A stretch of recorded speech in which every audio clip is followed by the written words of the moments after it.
Good afternoon. I'm James Sharp in Leadership 723. This is the analysis of the communication styles of General George S. Patton and Prime Minister Winston Churchill, World War II's Gamecock and Peacock. Malcolm Gladwell explains outliers do not just happen. They are made as a result of many experiences that depend on when and where they come from. Their culture, their family, their generation and experiences, even just luck, all have important roles in the advantages that make them more likely than most to succeed. Gladwell defines an outlier as a person who is seen as markedly different from everyone else, either in terms of extraordinary talent, success, or both. George S. Patton and Winston Churchill are two icons of World War II who represent the best and brightest wartime leader communicators of that era. This report will analyze their exceptional talent. Also, analysis of the background of these two historical figures will demonstrate how their success was expected by many and most of all by themselves. Their advantages linked to their inheritances, extensive opportunities, and extraordinary drive were critical to making them the leaders and speakers the Allies needed. Like other outliers, their backgrounds made them exceptional.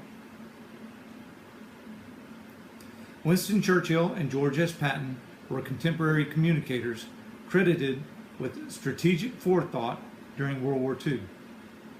They were gifted. Many people felt they understood the crucial elements of the war crisis. With talents for summing up the combined thoughts of others and pouring out seemingly extemporaneous messages, they expressed so much of what people searched for during the enormous global struggle. Churchill and Patton were also self-promoting. They understood communications and planned multiple avenues to benefit from speeches, reporters, conferences, and simple gatherings. Their willingness to do so launched them to the positions they aspired to. Patton and Churchill operated outside the normal rules in several ways. Unabashed ambition created mistrust from peers and superiors. Their style of energy at critical times made them irresistible cohorts to the same people. They both were slingshotted into crucial positions. Both had to be resurrected as leaders multiple times during their careers. Most people believe a career has achieved its acme when someone is taken down from high office. Patton and Churchill moved their aspirations higher after each dethroning. They were reinstated by peers and leaders because of their forethought and impetus for action. Many times they were credited with a strategy that was already promoted by many others. But these demonstrators for destruction delivered the message in a way that received the most public support. Through experience, they had the support of key communicators and access to audiences that gave them rousing support for their passionate leadership. With a long public career, Churchill had many leadership contributions. Rick Atkinson relates those crucial to the war. Churchill told the House of Commons, "We are fighting for life and survive from day to day and hour to hour." Churchill had the confidence of U.S. President Franklin Delano Roosevelt. After the U.S. entered the war, FDR's aide sent a message of his sympathies in January 1941. "Whither thou goest, I will go." This quote from the Book of Ruth is recognizable to many as the ultimate statement of moral commitment. With great expectation, Churchill was good at encouraging Roosevelt. He claimed harmony with his thoughts and complimented his strategies as commanding ideas. The relationship with the U.S. president gave Churchill advantages as a war leader. Even before the war, Churchill shared communications about the European crisis, with FDR. At a time when Neville Chamberlain treated the problem with Germany as a European crisis, many Europeans, foremost Churchill, already envisioned a solution that would eventually require the Americans to intervene. Churchill and Roosevelt had a wartime alliance that was linked back to the Great War, when Roosevelt was the Secretary of the U.S. Navy and Churchill served as the Lord Minister of the Royal Navy. Churchill remained confident he could once again gain the support of his great war ally. Even before he became Prime Minister, Churchill was highlighting critical events of the war to give the British people hope and confidence in his leadership. He announced the Royal Navy would defeat the German U-boats within a month. Later, he gave an exaggerated casualty report to confirm his strategy. He stopped public criticism by sending to sea the admirals who challenged the accuracy of his claims. Churchill remained the competent war leader in the public's eye. In 1940, a Churchill-sponsored campaign in Norway proved disastrous and led to the resignation of Prime Minister Chamberlain. Churchill maintained his public image as a person of action. Subsequently, he was selected to replace Chamberlain as Prime Minister. Churchill also used strategic communication with the selection of his political allies. He selected Lord Beaverbrook, the biggest newspaper owner in the country, for key ministries in his coalition government. He also used Lord Beaverbrook to support his controversial strategic decisions. Churchill anticipated the air blitz would eventually hit areas that were not specific military targets. The air marshal was ordered to prepare a plan to bomb Berlin the very next day after this happened. He already had his plan and a message to the public ready for the inevitable when the anticipated bombing of London happened. This moved the war to a new kind of savagery. Both sides began deliberate attacks on densely populated areas. A biography channel video used by Edward Lim describes 6 characteristics of Winston Churchill's leadership style. These are communication, reputation, passion, vision, courage, and action. Churchill's style of leadership was bold and decisive. He always knew what he and his people wanted to achieve, and he found ways to fulfill his goals. He nurtured the bulldog image. He made himself a figurehead with recognizable props. He was known for his cigars, for the V for Victory sign, and for waving his hat on a cane while he walked about as his trademarks. He also learned lessons from studying other leadership successes. Knowing how Abraham Lincoln included adversaries on his cabinet, Churchill included his own critics as ministers. He also deliberately made a show of his choices, accepting the government positions he offered them. He was also able to boost his charismatic skills by making an impressive appearance. With his trademark hats and cigars, such appearances portrayed a charismatic image that was coupled with his always reaffirming words that left people around him even more assured he was leading them with a strategy for victory. Many successful communication techniques bolstered by Churchill as a visible leader were the following. He punctuated points with a stab of his trademark cigar as he ticked off each of the advantages to anyone who was listening. He visited the lands reconquered by the Allies. He visited the front during the crossing of the Rhine River. He visited factories and bombed houses in the war-burdened home country. He eased tensions during precarious negotiations between Eisenhower and de Gaulle. He had the same effect on people with whom he interacted as he did in Parliament and radio broadcasts. His influence made people feel like they could do anything. He made them feel like it was important to do something. As a critic, Prime Minister Chamberlain's appeasement negotiations with Germany. As a critic of Prime Minister Chamberlain's appeasement negotiations with Germany, Churchill gained a warmonger reputation, and he promoted the idea he was a lone voice. Actually, he was a spokesman for many people who warned that German rearmament was going to have a long-term negative cost. Churchill worked in many fields that required a passionate approach. He was a soldier, news correspondent, book writer, politician, statesman, and warrior.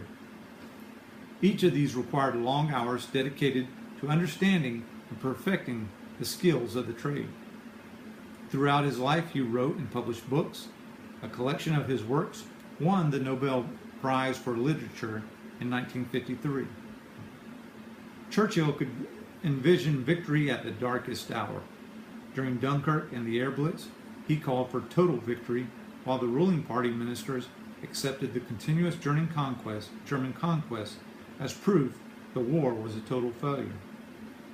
He countered with the argument to fight on and left no other option for the military and the government. A very young Lord Churchill demonstrated courage when, as a prisoner of war in the Boer Wars of South Africa, he escaped and barely survived his trek back to British-controlled territory. He developed a dogged approach he turned into words and speech. For example, he said, "Never give in. Never, never, never, never, in nothing great or small, large or petty. Never give in except to convictions of honor and good sense." That was during a speech given at Harrow School in Harrow, England, October 29, 1941. Churchill put forth many ideas for the prosecution of the war. All of them required action before the necessity to wait and see. When the French were knocked out of the war, he was the Lord Minister of the Navy who ordered the naval attack on the French fleet. It was a ruthless yet decisive action to keep the ships out of German hands. While North Africa was the scene of action, he was proposing follow-on invasions into the underbelly of Europe. Patton's leadership style was anything to achieve glory. Eisenhower told Patton at his promotion to the two-corps commander, "George, there is no need to prove your personal courage to me. You are wanted at the front to be a commander, not a casualty." Patton got people's attention. He was described by a reporter as a warring, roaring comet. He was profane, shrill, and emotional. "Those goddamn bastards! Those rotten sons of bitches!" he roared after a German air attack on part of his command. Patton demonstrated many leadership qualities described in a War College paper by Stephen Slincoln. The strength of his character was constantly on display. Atkinson describes him as histrionic. His arrival was preceded by sirens. He stood up in his car and scowled as he passed his troops. He made a spectacle when he publicly corrected minor uniform violations. He would launch into tantrums of hate for the enemy and crying fits for the suffering of his soldiers and himself. For Patton, his style was a result of his strength of will.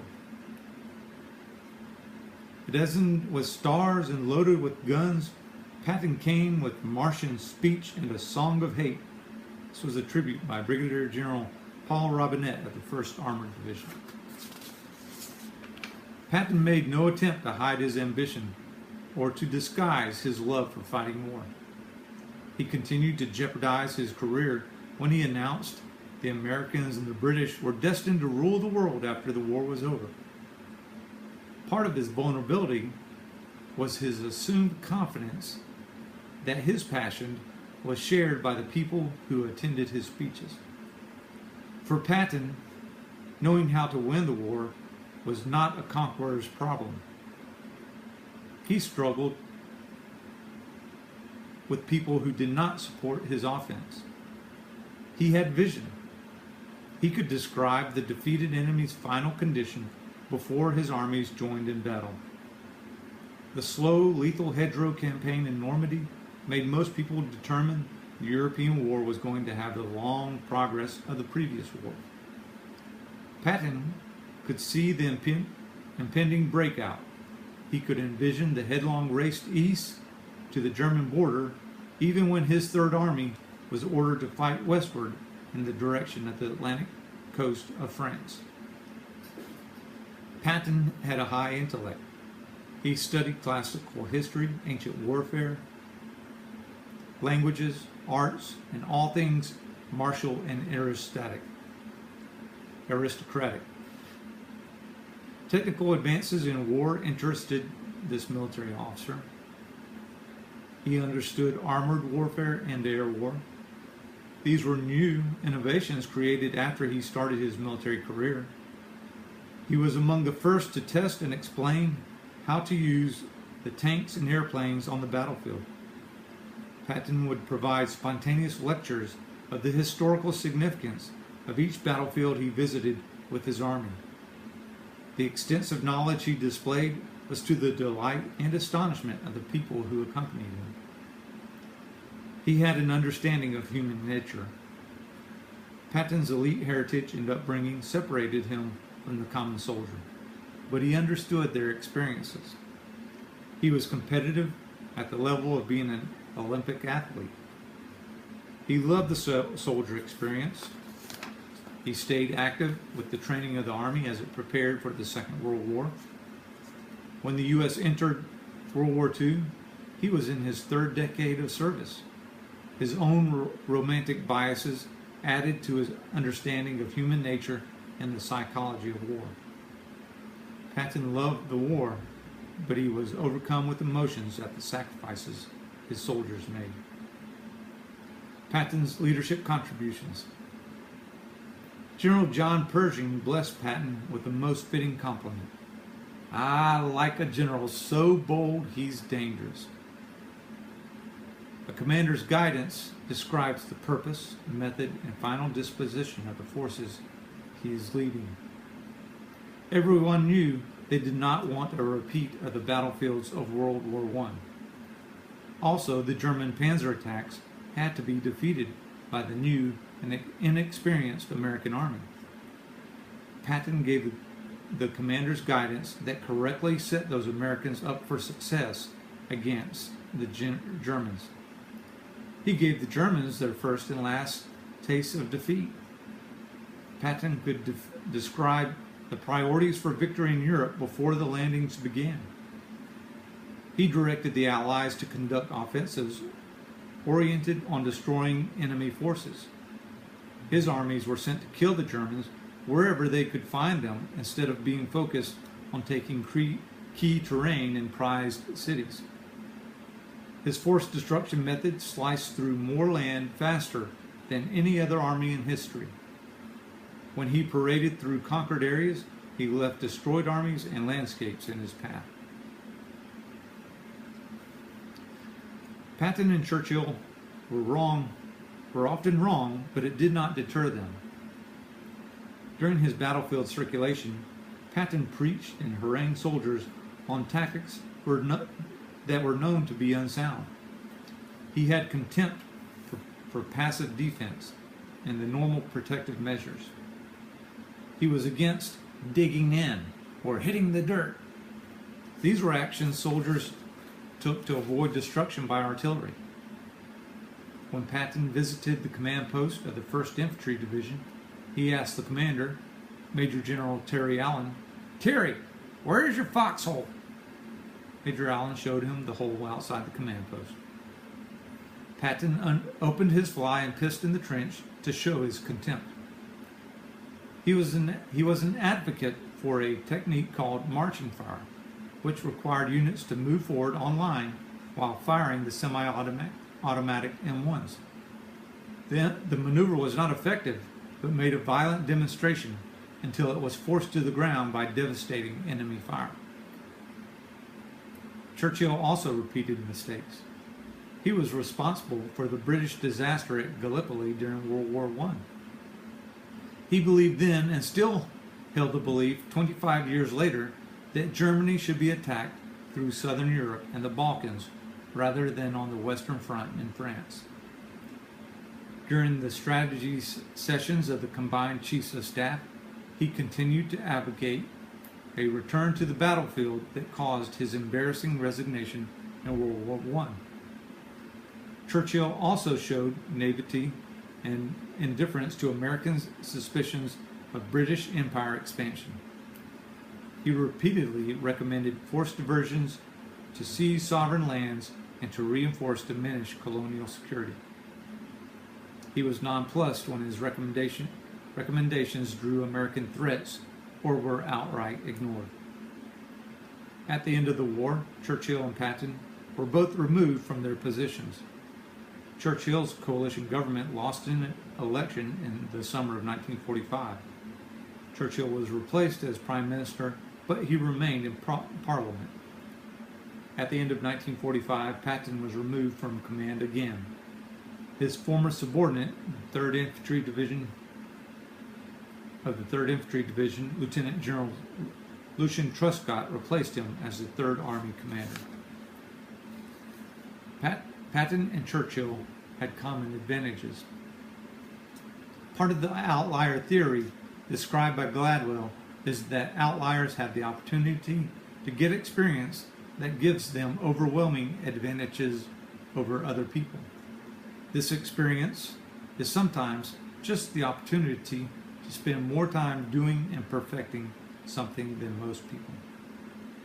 The outlier also has to have the energy and the sense of purpose to devote the extended time to become virtuoso level at their interests. Churchill and Patton had the advantage of their heritage. They were both born in elite families in the late 19th century. Their family status provided connections and the desire to pursue their country's elite military education. The status in education provided them opportunities to develop their oratory styles. Both found themselves excellent users of spoken and written communications. More than that, they nurtured speech that resonated with audiences. Churchill went to the Sandhurst Royal Military Academy. Later, he published a book about his ancestor, the Duke of Marlborough, who was to many the greatest British field marshal. He served in many far outposts of the British Empire. These assignments blossomed his elite notions of the responsibility of empire. He also loved to relate the adventures in his written communications with his colleagues around the empire. He turned this love into a career as a correspondent. Later, when he moved into politics, he continued using his talent for relating stories with a heightened sense of nobility. Patton graduated from the U.S. Military Academy at West Point. He was an Olympic military pentathlete. With experience in fencing, he was chosen to write the Army Manual for the saber. After World War I, he was chosen to test new tank warfare tactics. He published articles and corresponded with leaders around the Army. This helped him gain him notoriety that he used to his advantage. He was brash and confident at every level he served in the military. Patton did not enter politics like Churchill. He expressed disdain at political decision-making, but he did not shy away from engaging and seeking favor with political leaders. He met President Roosevelt for the first time just before he sailed for North Africa in November 1942.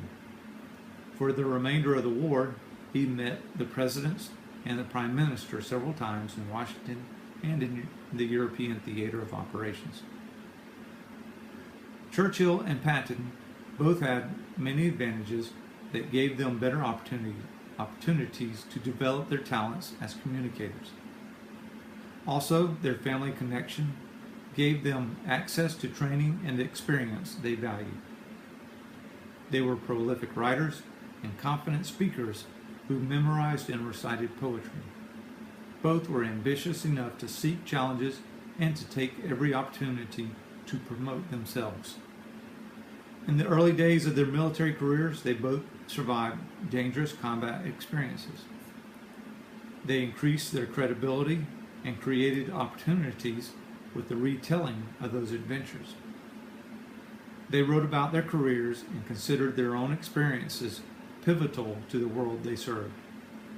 Admired by many, they are two of the biggest personalities of World War II, with long lists of respected accomplishments. The advantages born to Churchill and Patton provide some repeatable leadership methods for others who wish to work their way to leadership and glory. Churchill and Patton had visions for how great leaders use language to achieve glory. Living for greatness gave them the sense of purpose to devote time to develop the style that made them successful with the greatest struggle of history. The greatest hour occurred during their lifetime.